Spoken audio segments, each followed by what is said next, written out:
Compañeros, tengan ustedes muy buenos días.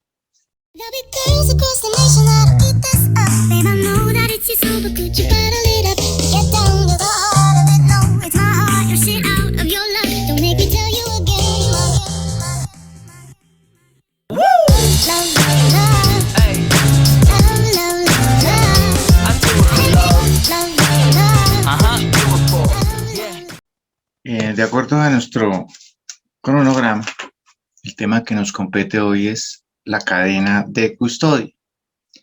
Creo que muchos han escuchado hablar de este procedimiento. Pero antes de esto, yo quiero aclararle o recordarles lo que se entiende por un EMP y un EF, que lo habíamos visto, que corresponden a los elementos materiales probatorios y las evidencias físicas.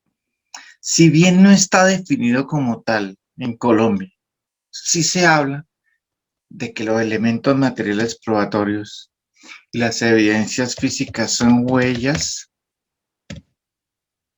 se puede decir que son rastros, manchas, residuos, armas,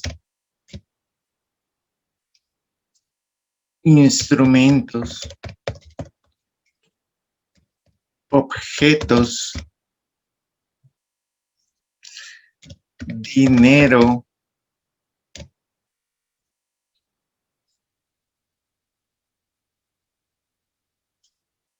y dentro de ese tema, pues tocaríamos los macroelementos, los microelementos, materiales probatorios, compañeros, que en los macroelementos corresponden a aeronaves, como por ejemplo, grandes elementos que son difíciles de transportar, pero que se requerirán de fotografía para ese fin, y los microelementos que se analizan con elementos microscópicos. Por ahí entran las evidencias trazas. En eso nos profundizaremos ya en nuestros respectivos encuentros. ¿Por qué tocar en la cadena de custodia los EMP y los EF y recordar algunos ejemplos de ellos? Porque la ley 906 del 2004, nuestro Código de Procedimiento Penal, establece en el artículo 275 cuáles son esos elementos, así para que allá lo busquen, del Código de Procedimiento Penal y le echen una leidita, compañeros. Sin embargo, aquí lo recordamos y lo tocamos en la cadena de custodia porque la cadena de custodia es el procedimiento que se le aplica a estos elementos. Veamos una definición de la cadena de custodia. Digamos que yo lo catalogo como un procedimiento obligatorio que se le debe aplicar a los elementos materiales probatorios y las evidencias físicas en un correcto embalaje, rotulado y transporte. Así más o menos yo lo resumo. Sin embargo, hablar de cadena de custodia es un tratado muy enorme. Casi no acabaríamos.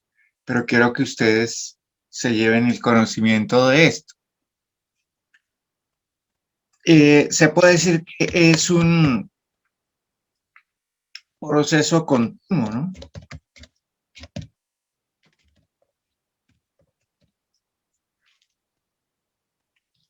Y documentado, que era lo que yo estaba hablando ahorita.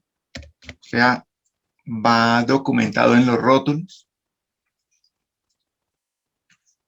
aplicado a los EMP y EF, estimados amigos. A eso es que se le aplica la cadena de custodia. Esto quiere decir que si no se le aplica cadena de custodia a los EMP y los EF, pues va a perder una cosa de la que hablan por ahí, que es la capacidad demostrativa. Entonces, ese proceso, por decirlo así, continuo que se le aplica a los EMP y a los EF, ¿quién lo aplica? Los servidores, policía judicial, ya los vimos, medio los tocamos en clases pasadas, hablamos de entidades del Estado que cumplen estas funciones. Algunos particulares también, algunos particulares aplican, eso lo veremos más adelante, aplican el proceso de cadena de custodia, compañeros. Y realmente lo que se busca es garantizar la autenticidad y la capacidad demostrativa. Lo tocaré muy de fondo porque cuando yo localizo un EMP y le aplico la cadena de custodia, esos elementos materiales probatorios, yo tengo que, como investigador, visualizar y cerciorarme de que esto que yo embalé, rotulé, recogí, o sea, la cadena de custodia, tenga capacidad demostrativa que demuestre algo que nos sirva para la investigación.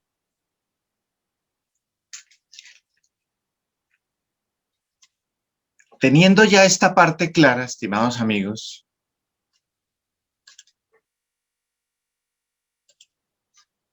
miremos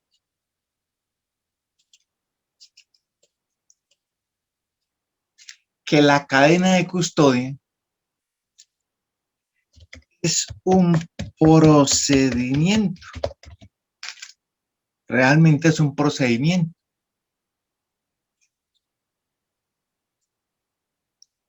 De tipo penal.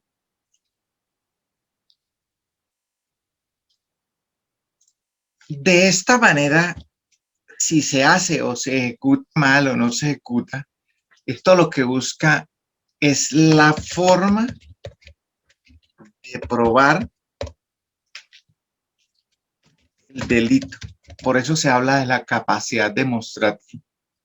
Y por ahí alguien hablaba de medicina legal, alguien decía de no llevar basura para los laboratorios, o sea, de llevar un elemento material probatorio que realmente tenga capacidad demostrativa y que esté relacionado con los hechos que se investigan. O sea, no tanta cantidad, sino calidad.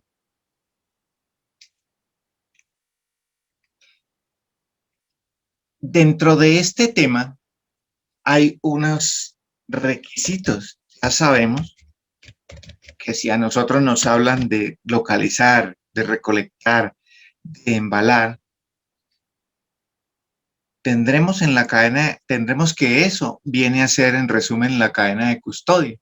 Utilizar los contenedores adecuados para cada elemento, que eso lo veremos más adelante. Utilizar los equipos de bioseguridad y los equipos correctos de recolección y embalaje. Diligenciar los rótulos, que también los iremos a ver, de recolección y embalaje. Eso tiene que ver con la cadena de custodia. Esos requisitos de validez de la cadena de custodia realmente constituyen una interpretación de las diferentes etapas, hallazgo. Entonces, en la cadena de custodia hay un hallazgo, ¿cierto? Allí el elemento material probatorio, hay una recolección, ¿sí? Hay un embalaje, lo que yo había hablado al principio, un embalaje. Hay un transporte del elemento, material probatorio.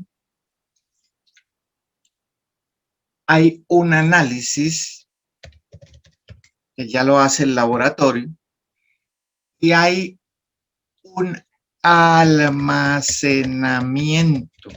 Esas pequeñas cositas que yo acabo de mencionar acá es lo que realmente forma parte de la cadena de custodia en la investigación.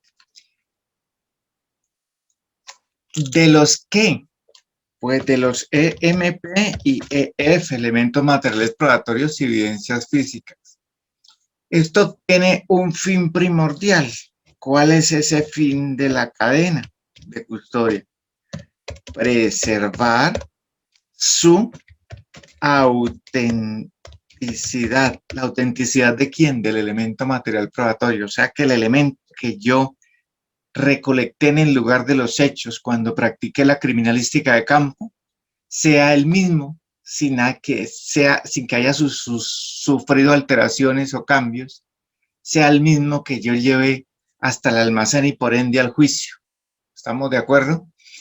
Entonces, de la mano con esto va a llegar a, cuando yo hablo de preservar la autenticidad, realmente que se preserve la capacidad demostrativa. Así tan sencillo que es. Demostrativa, capacidad demostrativa. Teniendo ya claro esto, compañeros, cuando ya se tiene capacidad demostrativa, pues seguramente que le harán la valoración y esto realmente se convierte en un elemento material probatorio, en una evidencia y se puede llegar a convertir en una prueba. Entonces, eso es lo que yo quiero que a ustedes les quede desde ya claro de qué se trata la cadena de custodia. Parte por parte iremos a ver lo que acabamos de mencionar, ¿no? De cómo se recolecta el elemento, de cómo se embala, del transporte para que no se dañe, los análisis que se le hacen en el laboratorio, a qué área científica se envía el elemento probatorio para análisis y los almacenamientos donde tocaremos los diferentes tipos de almacenes que hay, que me adelanto, digamos, un poquitico en el cuanto al tema de los almacenes de evidencia. Van a encontrar un almacén general, un almacén de evidencia satélite, un transitorio, un almacén de evidencias que se le conoce como armerillo y el almacén de evidencias particulares. Así por encima les doy esos almacenes. Ya mucho más adelante les explicaré de qué se trata esto paso a paso. Teniendo claro esto, estimados amigos, es necesario que nosotros sigamos hablando de nuestro tema, que es un eje importantísimo en materia de investigación de criminalística, sobre todo en la criminalística de campo. Ya habiéndonos quedado claro como la definición, como qué es, para qué sirve y qué es cuál es el fin que persigue la cadena, hablemos de esos requisitos de validez de la cadena. Uno de ellos, o el primero, es la autenticidad. Se habla de la autenticidad en la cadena a la correspondencia objetiva de los EMPIF hallados, ¿en dónde? En el lugar de los hechos, recolectados, embalados, transportados y almacenados, que ahí volví a repetir esos, en resumen, lo que es la cadena de custodia, para que sean analizados técnica, científicamente, para extraer su capacidad demostrativa. Ahí es lo que yo hablo de la autenticidad, que se recolecte, embale, transporte y almacene de manera adecuada para que eso mismo que se recogió en el lugar sea el mismo, que llegue al laboratorio sea el mismo, que llegue al juicio y no pierda su capacidad demostrativa, nadie lo manipule o le haga una mala práctica. Entonces, por eso es que siempre hay que emplearse la cadena. Otro requisito importante es la capacidad demostrativa.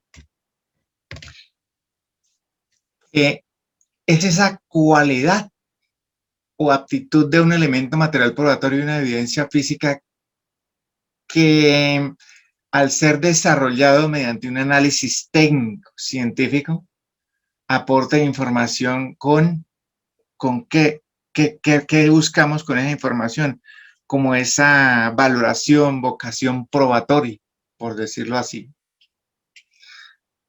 Y algunos elementos materiales probatorios, amigos, y evidencias físicas pierden su capacidad demostrativa por dos circunstancias. Una, por análisis técnicos o científicos.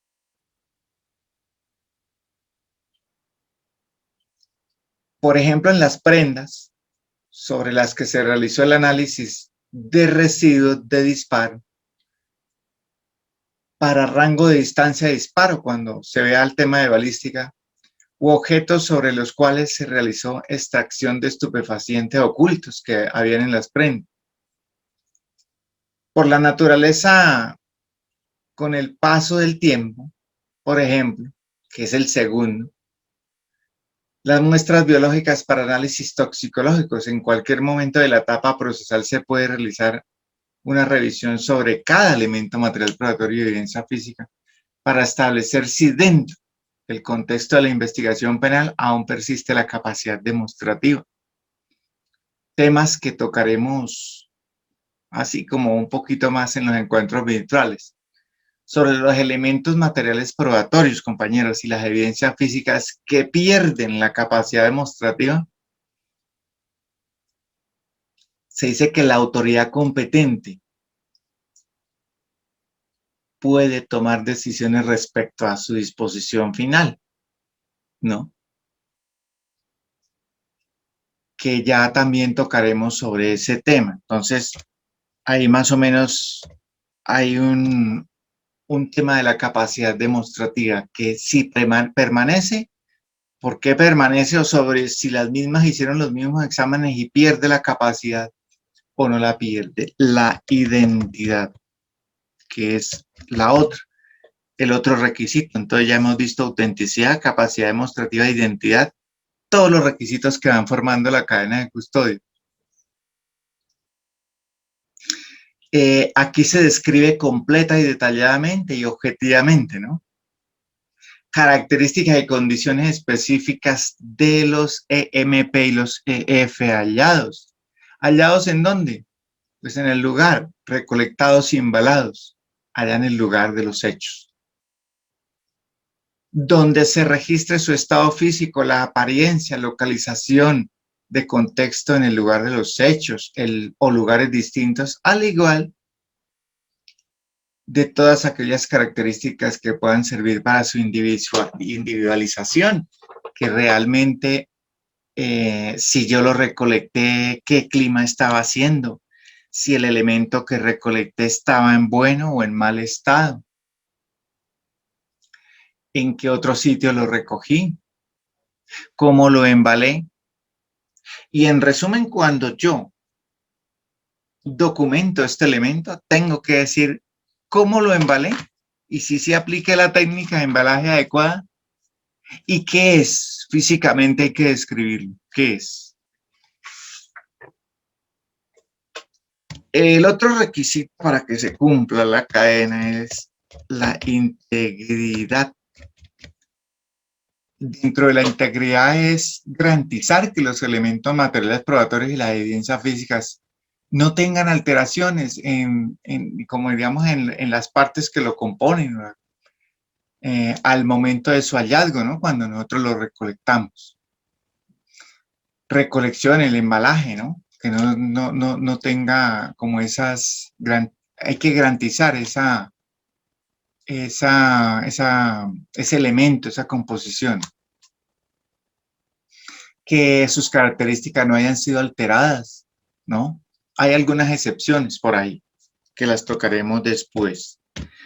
Otro de los requisitos es la preservación, estimados amigos. Esto consiste en aplicar como las diferentes técnicas para garantizar el menor impacto de contaminación o destrucción. ¿De qué? del elemento, pues para que no pierda, digámoslo así, la capacidad demostrativa. O sea, preservarlo para que no se contamine. Asegurar la preservación. Debe garantizarse que el elemento probatorio y la evidencia física, estimados amigos, sea mantenido en unas condiciones adecuadas de acuerdo a su clase y naturaleza, que ya veremos eso más adelante, en qué contenedor lo uso, cómo lo guardo en la bodega de evidencias para que no se dañe, qué temperaturas ambientes hay que manejar en cuanto a la preservación del elemento, ¿no? Si son parte de un cuerpo humano, si no se colocan en un sitio a una temperatura ambiente, una refrigeración, pues seguramente se nos van a descomponer. Eso valga por el estilo, el ejemplo. Otro requisito de la cadena es la seguridad, ¿no? Es tratar de evitar, digamos, o el menos riesgo posible por pérdida del elemento, que no se nos dañe o se deteriore un elemento material probatorio. Pues por parte de las personas que lo custodian, que en este caso son los funcionarios encargados para este fin, policía judicial del Estado, ¿no? Que, que entre paso y paso se nos lleguen a dañar o se lleguen a perder. Entonces eso también es muy importante y por eso la cadena garantiza esa seguridad. El almacenamiento, que esto es muy importante, otro de los requisitos. Realmente estos son, digamos, como unos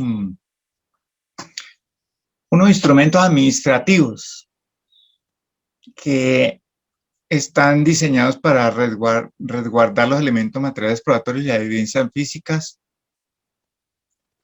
Y es que también tiene que ver con el propósito de evitar el riesgo de pérdida o de daño de los mismos elementos. Ya nosotros tocamos por ahí, vimos que había unos almacenes de evidencias generales, satélites, transitorios, y que estos tienen cada uno una función. Entonces, esos almacenes son para guardar esos elementos que no se dañen mientras se le da una disposición final o actúan dentro del proceso penal.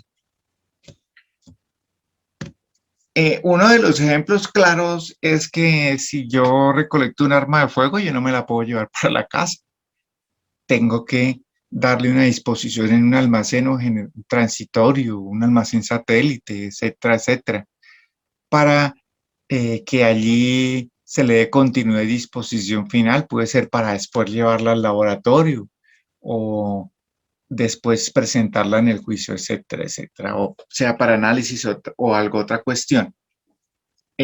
Otro requisito es la continuidad.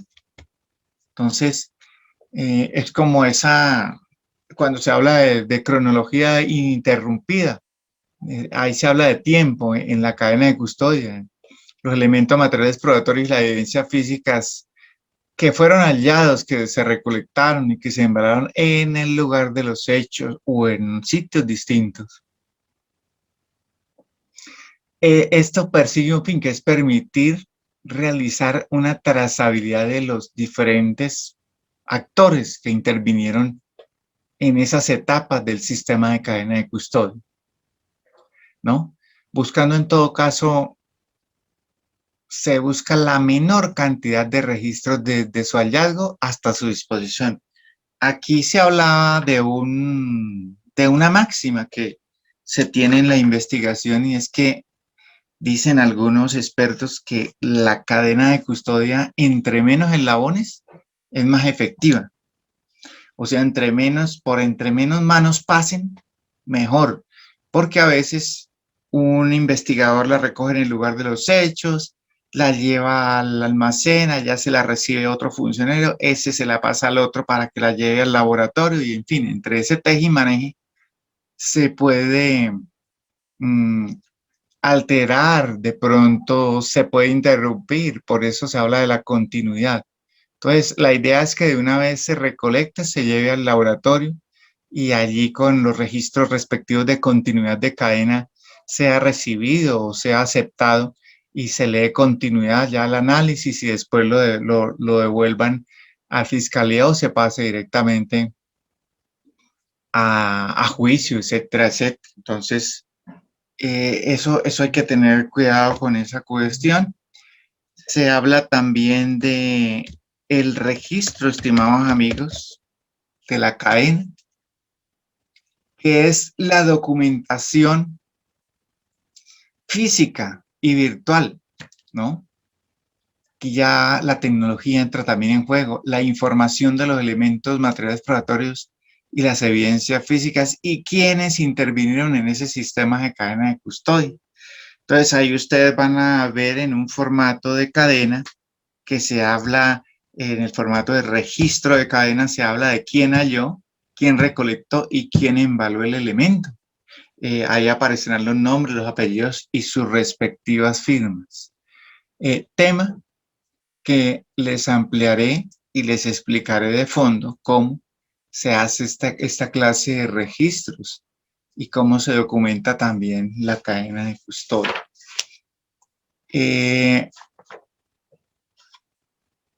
De esta forma, estimados amigos, queda como dicho y en conclusión, se puede decir que la cadena de custodia es un elemento obligatorio, es un procedimiento obligatorio que está aprobado por nuestra legislación colombiana,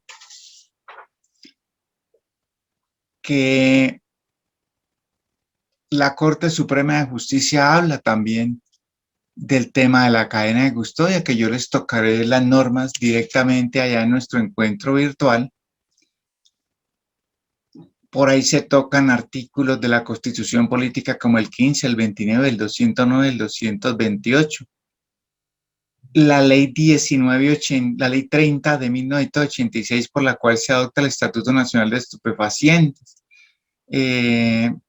Y muchas otras, la ley 906 del 2004, que habla también de la cadena de custodia, los manuales del sistema de cadena de custodia.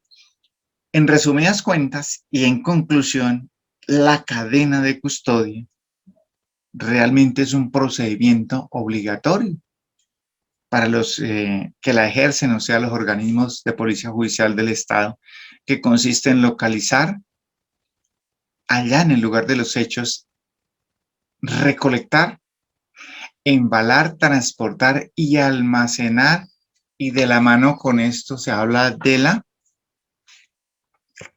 continuidad